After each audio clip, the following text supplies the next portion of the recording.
Selamat pagi, saya Sadrak Abednego Tloim, mahasiswa Universitas Nusa Cendana Kupang, program studi bimbingan dan konseling. Di sini saya akan menjelaskan materi tentang faktor yang mempengaruhi belajar siswa.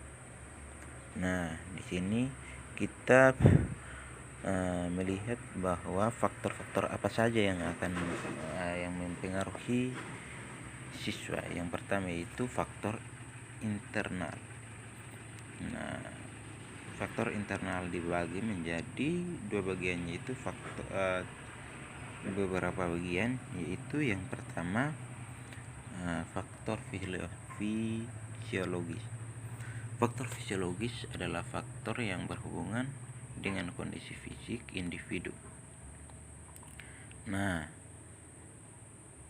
di sini keadaan tonus jasmani pada umumnya sangat memengaruhi aktivitas belajar seseorang. Kondisi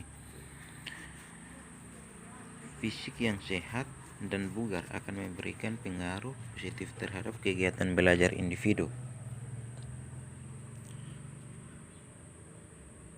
Sebaliknya, kondisi fisik yang lemah atau sakit akan menghambat tercapainya hasil belajar yang maksimal. Oleh karena itu, keadaan tonus jasmani sangat mempengaruhi proses belajar. Maka perlu ada usaha untuk menjaga kesehatan jasmani. Di sini saya mengambil salah satu contoh, ya seperti menjaga pola makan. Karena tubuh kita ini butuh nutrisi, gizi yang banyak. Kalau kedua ini, yang nutrisi dan gizi, tidak ada, maka akan mengakibatkan tubuh cepat lelah, lesu, atau mengantuk, sehingga tidak ada gairah untuk belajar. Yang kedua yaitu faktor jasmani.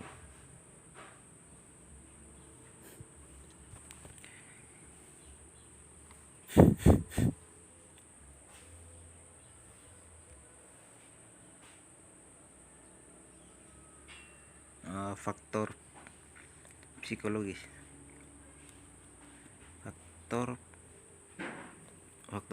Faktor psikologis adalah keadaan psikologis seseorang yang dapat memengaruhi proses belajar. Beberapa faktor psikologis yang utama memengaruhi proses belajar adalah kecerdasan siswa, motivasi, minat, sikap, dan bakat. Nah, ini kita akan menjelaskan lagi bagian-bagian yang adalah minat, kecerdasan siswa, maupun minat dan motivasi dan sikap siswa. Di sini yang pertama itu kecerdasan. Pada umumnya kecerdasan diartikan sebagai kemampuan psikologis dalam mereaksikan rangsangan atau penyesuaian diri dengan lingkungan melalui cara yang tepat.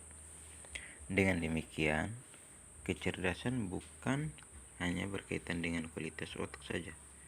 Dengan kecerdasan, tentunya otak merupakan organ yang penting dibandingkan organ yang lain. Karena fungsi otak itu sebagai organ pengendalian tertinggi dari hamparan seluruh aktivitas manusia.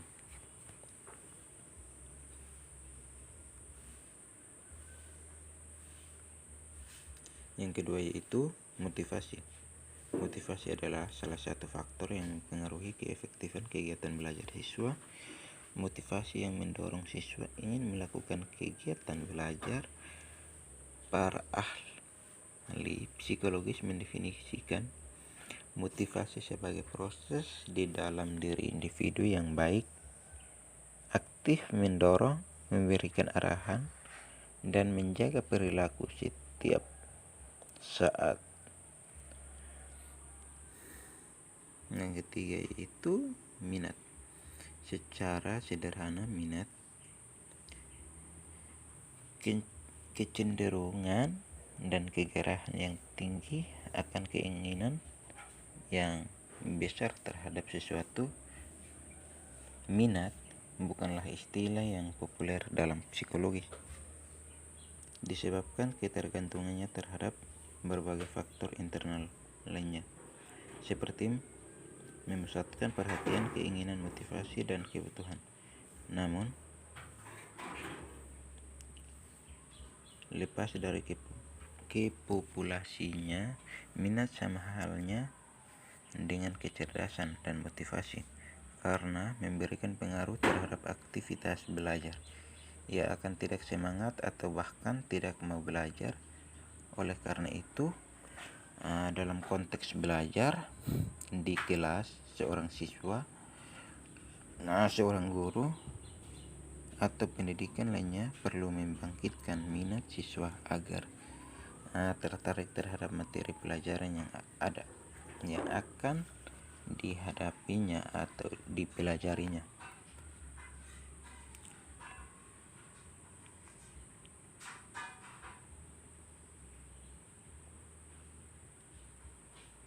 Nah, yang kedua yaitu faktor eksternal. Yang pertama itu faktor lingkungan, faktor sosial. Faktor sosial atau lingkungan sosial sekolah seperti guru, administrasi, dan teman-teman sekelas dapat mempengaruhi proses belajar seorang siswa.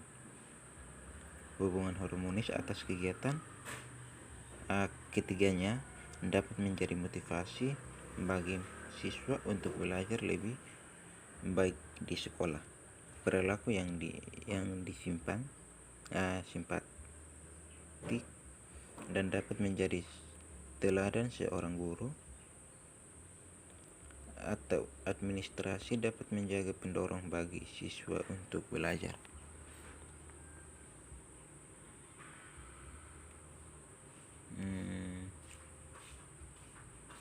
Yang kedua yaitu lingkungan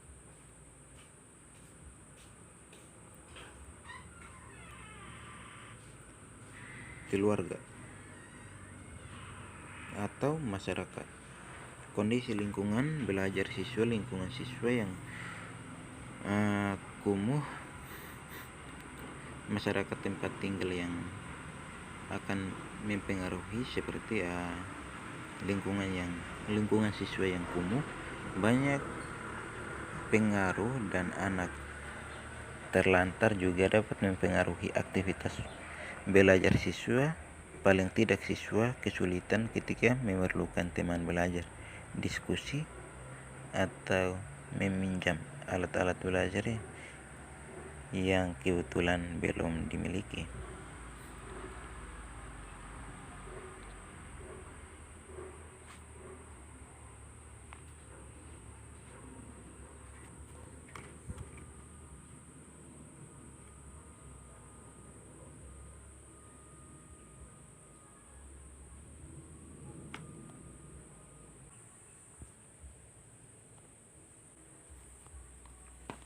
Baik, saya lanjut. Lingkungan sosial sekolah atau guru atau staf dan teman-teman mempengaruhi proses pembelajaran siswa untuk belajar lebih baik di sekolah. Contoh,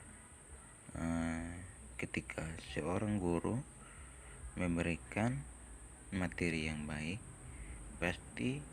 atau memberikan motivasi yang baik terhadap siswa, pasti siswa itu juga bisa